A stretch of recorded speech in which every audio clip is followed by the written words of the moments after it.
Advocate. మిత్రులారా, వివాహం చేసుకున్నంత మాత్రాన భార్యకు భర్త యొక్క ఆస్తుల మీద హక్కులు వచ్చేస్తాయా?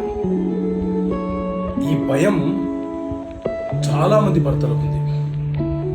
భార్య భర్తల మధ్య సఖ్యత లేకపోతే భార్య విడాకుల కేసు ఫైల్ చేసినా, లేదా భార్య భర్త మీద క్రిమినల్ కేసులు ఫైల్ చేసినా భర్త యొక్క భయం ఏంటి అంటే, తన పేరు మీద ఉన్నటువంటి ఆస్తులు మరొకరికి బదలాయింపు చేసేయాలా, తన పేరు మీద ఉన్నటువంటి ఆస్తులు భార్య తీసుకెళ్ళిపోతుందా అనే భయం చాలా మందికి ఉంటుంది. సో మిత్రులారా, మన దేశంలో ఉన్నటువంటి హిందూ వారసత్వపు చట్టం 1956, అలాగే ట్రాన్స్ఫర్ ఆఫ్ ప్రాపర్టీ యాక్ట్ ఆస్తి బదలాయింపుల చట్టం, అలాగే ఆయా సివిల్ చట్టాల ప్రకారంగా రక్త సంబంధం ద్వారా మాత్రమే హక్కుల బదలాయింపు జరుగుతుంది.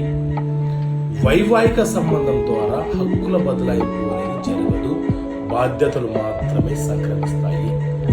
వైవాహిక సంబంధం ద్వారా ఆస్తులు ఎప్పుడు మార్పిడి చేయబడతాయి అంటే, భర్త పేరు మీద ఉన్నటువంటి ఆస్తి భర్త మరణించిన సందర్భంలో భర్త యొక్క మొదటి లీగల్ ఎయిర్ భార్య అవుతుంది కాబట్టి ఆమె పేరు మీదకి ముటేషన్ అవుతుంది, కానీ పరిపూర్ణమైనటువంటి హక్కులు ఆమెకు సంక్రమించినట్లు కాదు.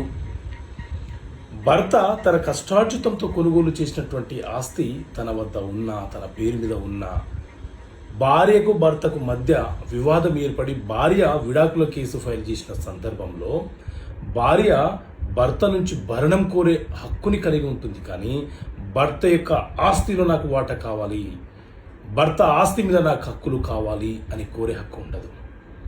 అదే భర్త యొక్క ఆస్తిలో ఏ సందర్భంలో వాటా కోరే హక్కు ఉంటుంది అంటే, భర్తకు వారసత్వంగా వచ్చినటువంటి ఆస్తి ఉంటే ఆ దంపతులకు పిల్లలు జన్మించిన సందర్భాలలో భర్త వేరే వారికి అమ్మే ప్రయత్నం చేస్తున్నాడు, అతనికి సంతానం ఉన్నది, మైనర్గా ఉన్నటువంటి పిల్లల తరపున తల్లి తన పిల్లలకు రావాల్సినటువంటి వాటా భర్త వద్ద ఉన్నది, అది వారసత్వపు ఆస్తి, భర్త అమ్మే ప్రయత్నం చేస్తున్నాడు, దానిని అబ్స్ట్రక్షన్ చేయాలి, స్టే చేయాలని సందర్భంలో మాత్రమే కేసు వేయగలుగుతుంది. అంతేకాని వివాహము చేసుకున్న ప్రతి భార్యకు భర్త యొక్క ఆస్తుల మీద హక్కులు సంక్రమించబడదు.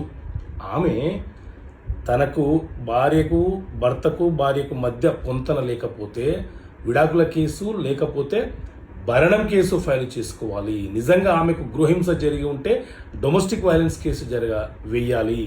అంతేకాని హక్కులు అనేవి సంక్రమించవు, అతని ఆస్తుల మీద హక్కులు అనేవి సంక్రమించవు. సో ఇలాంటి చట్టపరమైన అంశాలు మీకు తెలియపరచడం కోసం ఈ చట్టపరమైన సమస్యలకు పరిష్కారం అనే పుస్తకాన్ని ముందుకు తీసుకొచ్చాను.